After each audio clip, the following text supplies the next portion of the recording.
Show&tell. Hi guys, I'm Judy, and today I'm going to be watching the Summer Hikaru Died Season 1, Episode 11. I think it's the one episode for last of this season. I don't know if there's supposed to be a second season. From what I saw on the internet, it's not clear if there will be a second season or not. I think it's not the whole story, but I don't know for sure. Maybe somehow we'll wrap up.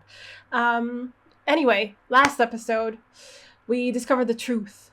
We went into the shrine of the Indo family, and we saw all these faces there of the people, it's wooden masks of the people whose heads were sacrificed to Nanuki, and they did that in order to get prosperity and for Nanuki to protect their village or something. But we still don't know what exactly the secret of the Indo family is, what their sin is that caused all of this somehow. I don't know. And then Yoshiki was like, okay, you know who we can ask? Someone who might know about this. And then we saw his dad.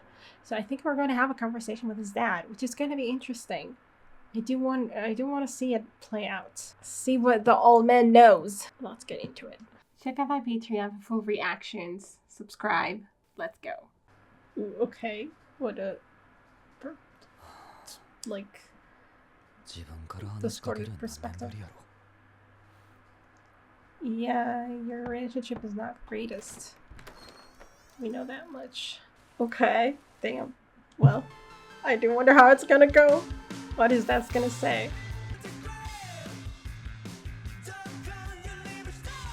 We see, in the opening, we see Ria looking at Tanaka. There's going to be some kind of confrontation between the two of them. Or at least we see his reflection in our eye. Okay, so, I don't know. And also, he has it in his mouth. I'm not sure who has it in his mouth. The Indo sin. Okay, how creepy is it going to be? Anyway, we see him crunch it, I think, in his blood. I don't know if it's Hikaru. Because they're bad.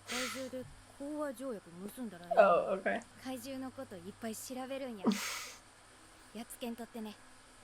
You don't win. That's so cute. Also, he was already interested in monsters from being a child.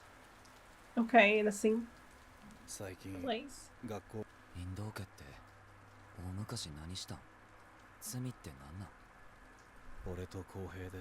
Yes. But you wanted... Okay, they were really good friends. Oh. And he likes the same Manchu. 何をお願いしたと思う？妻を生き返らしてや、インド家以外の首ならどれでも持って行ってええからって。That's what we saw in the flashbacks there. 見事生き返った。She came back to life?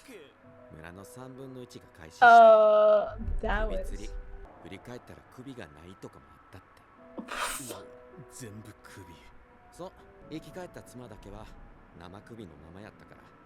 苦しんで、その日の夜にはまではいくら首を捧げたところで特に何も起こらんかったらしいから、その妻の首はまだ残っとるで。Oh, we do? Oh, that's Ichi. Right. 今もドーン中に置いてあるで。And he was supposed to bring her up to the mountain? Yeah, he is nonchalant. I was going to say it, but he doesn't exactly believe in it. Oh, every time they do. And instead he brought him out this time.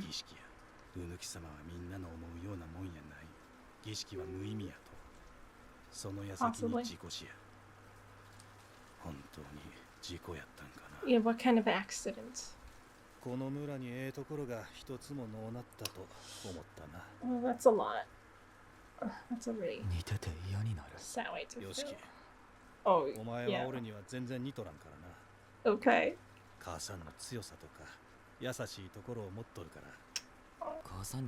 I was gonna say, maybe you should tell her that. But you're shutting yourself out. Yes. I mean, it depends.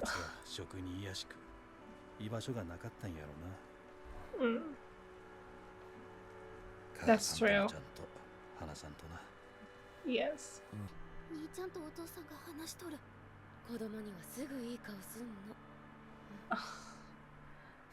Okay. Yeah, a lot of dead bugs to compliment. Oh no. Does his mom know anything about any of this? That's really interesting because we started out this whole story with Hikaru dying.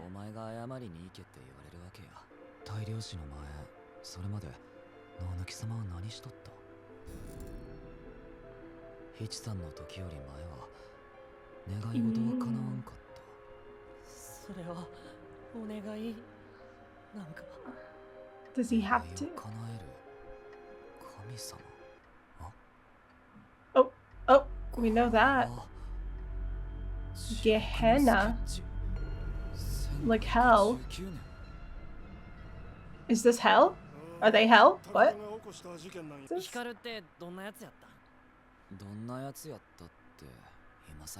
Yeah, you already kind of asked the opposite question. How am I different from him? So he's gonna bring it up. Okay. Pause. Okay, maybe. Maybe that's the cause. Okay.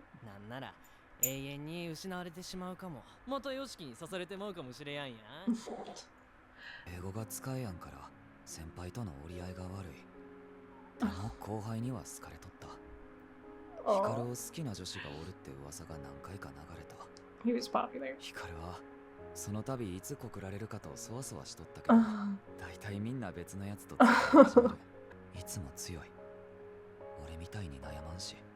Yeah.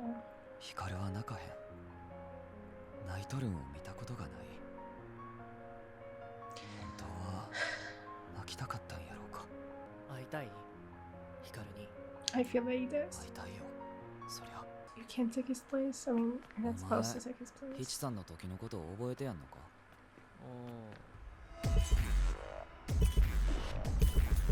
What? What? No. What is it doing to him? Oh my god, no. He's losing control of himself because of the sword? That's so creepy. Oh my god. Oh my god, no, that's terrible. Oh my god, he doesn't want to put anyone else in danger. Oh god. Oh no. Oh no. No. Oh no.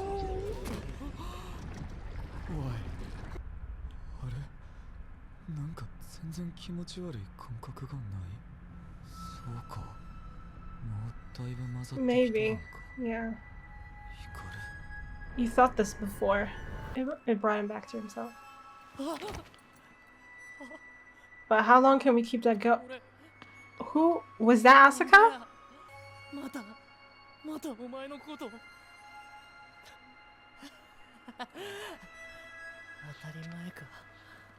That you can't. He's scared of himself. But if it's the sword's doing, but it's not your fault. But I don't know if it makes it better, but I feel like this one must have had something to do with it. Also, I think Asuka saw. Yeah, if he doesn't look like Hikaru, it might not be that easy to accept him. Exactly. Maybe. I don't know how that works exactly, because it seemed like he came into being... I don't know. She totally saw, didn't she? She saw. What is she gonna do about that? Is she... Oh, Hikaru, okay.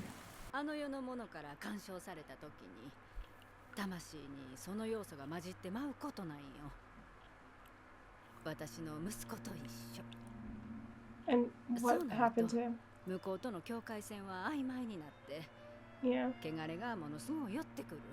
どれも本当の意味では理解できない。 Because you don't even have the concept of ever having よし it. きはさ、わからんでも人間にならんでって自分を抑えられなくなる。 Yeah, I don't know if I don't know if it would have happened without the sword. 本能的になってまうんかね。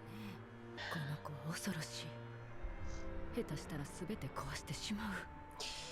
That is scary. That is definitely scary. あのさ、俺が山戻ったら全部解決な。根本的な解決になるわけやないから。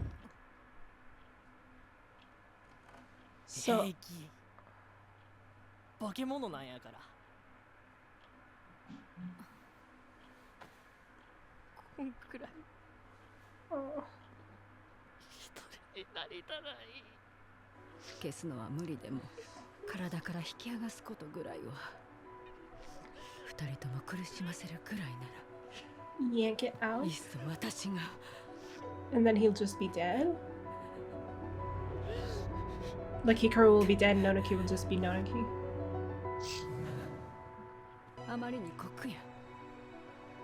もう少し。その甘さがもっと大きな不幸を招くんよ。分かっとる。あんたは You from the company? こ What? のまま調べて俺のことが分かったとしても、俺が化け物やってことは変わらん。居場所が欲しいなんて傲慢やったんや。 Oh man.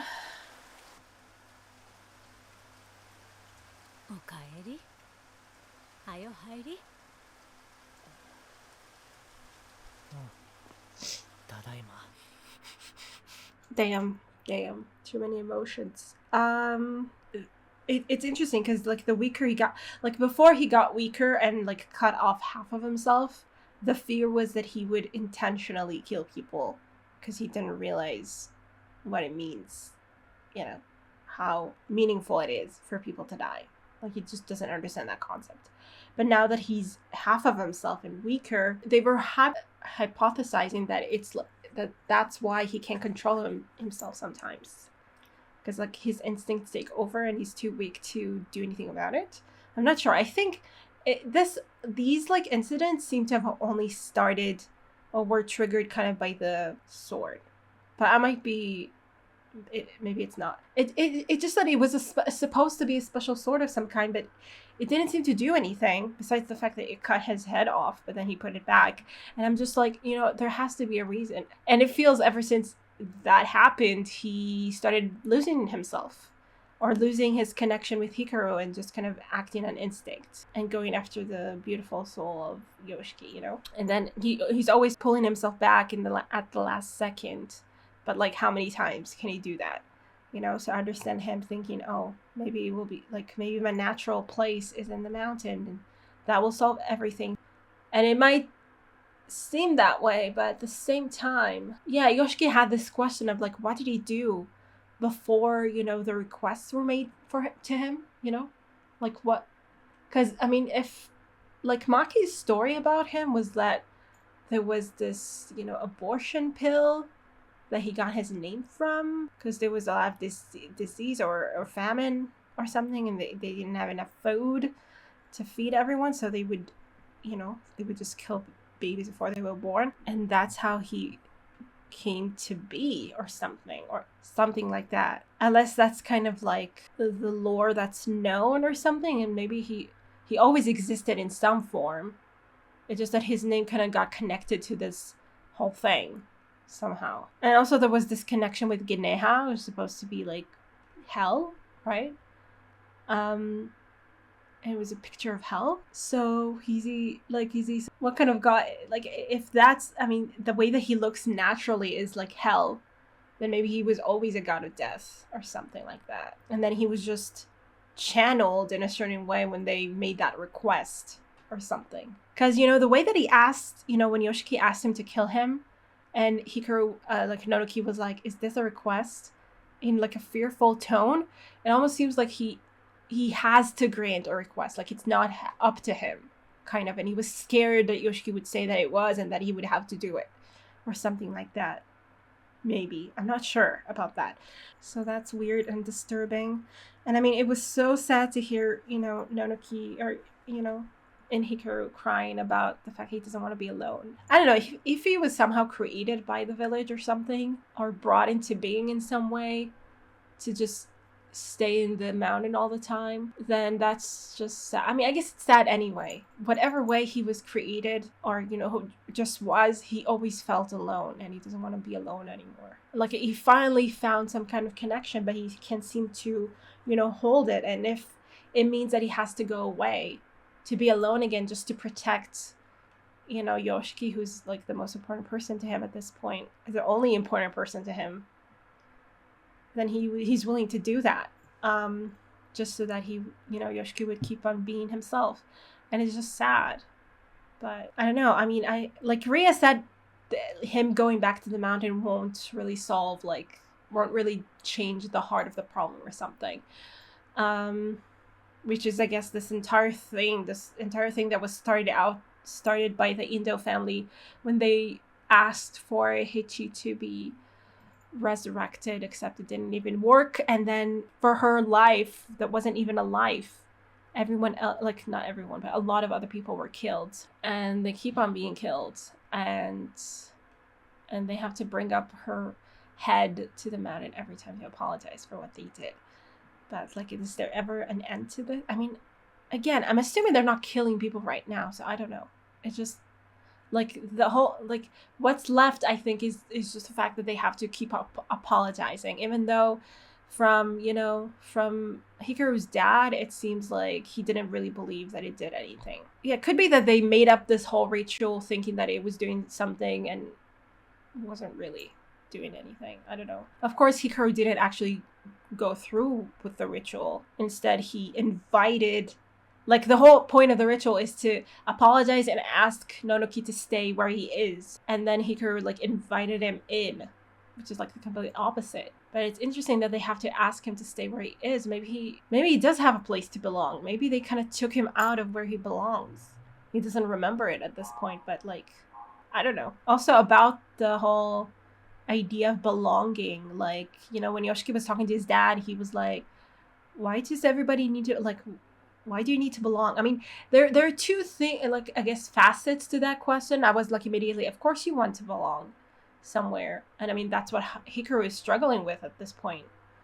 But I guess there's like belonging where you don't really fit in and you try to kind of push yourself to fit in with the people that you just like, it doesn't work for you, and you're just like doing your best, like you're kind of making yourself not who you are to belong with them, which is, I guess, in a lot of ways this village, the feeling that Yoshiki, like for him, he was rejecting the idea of belonging there. Like it's kind of like peer pressure or something when you're just trying to like fit in or something, and Yoshiki doesn't like that, and I get not liking that. When it compromises who you are in order for you to belong somewhere, then yes, I don't think that's a good thing. But you definitely need somewhere to belong, though. You need to feel that that you're not completely alone, which is exactly what Nonoki's so, is so agonized over. And for Yoshiki, he didn't feel like he belonged in the village almost at all, but he had Hikaru. That was kind of the point, that Hikaru got him. Hikaru like said, you can come to me when you're having a hard time. Just come to me, Yeah, so there are like two ways to belong, I guess, which is with Hikaru, it's kind of the same. Like he wants to belong with Yoshiki. On the other hand, Yoshiki told him, don't be human. Like you don't have to like, squeeze yourself into some kind of box to fit in with all of us. Like don't do that to yourself. Also interesting that we didn't see Tanaka at all. Like, I mean, is this dude ever going to like, I don't know how much of a threat he's actually posed. I mean, he's posing a threat, but he's not acting on it, or barely acts on it, and then disappears again. We have one more episode of this season, at least. So, yeah, what? I guess the story's not going to be yet. Like, I kind of felt like it seemed like it was going to be pretty short, but maybe not. I mean, at least not one season. It seems like I don't think gonna be able to wrap everything up in one season. Also, I'm wondering about, like, Rhea said, oh, I need to pull him out. If I pull him out, she was thinking about his family, like Hikaru's family who are waiting for him. Did she just mean, oh, was it like an argument for the other side of like, oh, I'm not going to do it because his family is waiting for him or something? But it's interesting because, again, this story is about, you know, in some way at least, about letting go of those who died. Because, again, we had Hichi who died and they tried to resurrect her and it didn't. It caused this catastrophe whose effects keep on echoing throughout the generations. Like, we still have to deal with the aftermath of that. So, and now Hikaru is dead, and, you know, Yoshiki in some way is moving on.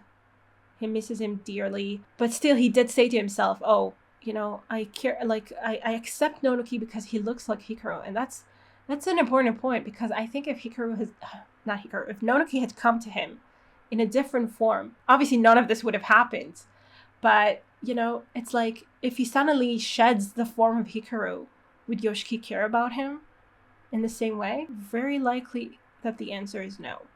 So there's definitely, I mean, obviously there's something to do with the fact that he looks like Hikaru. Even if he doesn't take Hikaru's place, Yoshiki still sees Hikaru when he looks at him, you know, in some way. I don't know what we're doing, but it's sad.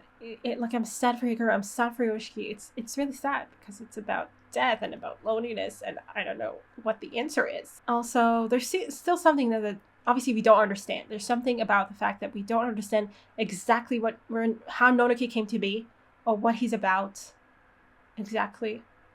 It might change the perspective of all of this, you know? And also there's this, I mean, I think Rhea opened the door to someone from the company, I think. I mean, she mentioned the company. She knew Tanaka might be from the company, so she knows about it. And they want something from their world. And it's interesting because I think she used the same phrase when she talked to Hikaru, and she told him, if you put something of the world, she said something like that, something like the mixing, like that the barrier grows very thin, and it draws them, like it draws the spirits to them, like the mixing. What is the company up to? Do they want to draw the spirits to them or something? What are they up to? I don't feel it's a good thing. Who knows?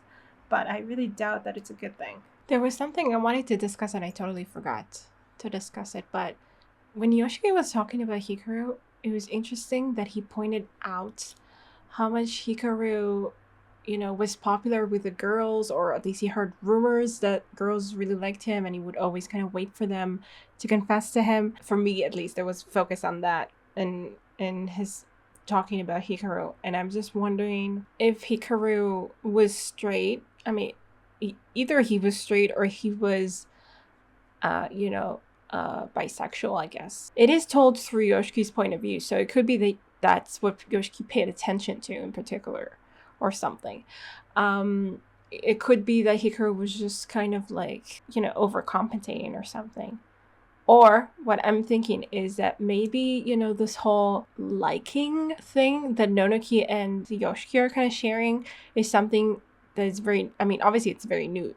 Like, it's not something that he did with Hikaru, but it's just, I wonder if it's just Nonoki being so new to the experience of being human that he just, like, has a lot of strong emotions. And then you can't really classify what he feels for Yoshiki as anything, I mean, straightforward at the very least. It was just interesting to me to hear the way Yoshiki talked about Hikaru's, like, love life. Yeah, so that, as always, was sad and, well, horrifying. The whole scene where Hikaru lost control over himself, Nonoki, I mean, and just was going for Yoshiki and he was terrified. That was terrifying. And Asuka probably saw it. I mean, for sure, saw it. And I don't know what she's going to do about that either. So, yeah, I really wonder how this is all going to, at least as far as the season goes, what we're going to end on, I wonder. So, I hope you guys enjoy this reaction. I will see you in the next one, which is the last one for now. Bye. Special thanks to my top Patreons: Red in Tear, Andy Plays All Night, Terranor, Michael Gabriel, Shadows Moon, Marsh, and Stone Tree. And to the rest of my amazing Patreons, who without their support I would never be able to keep on doing this. Thank you so much.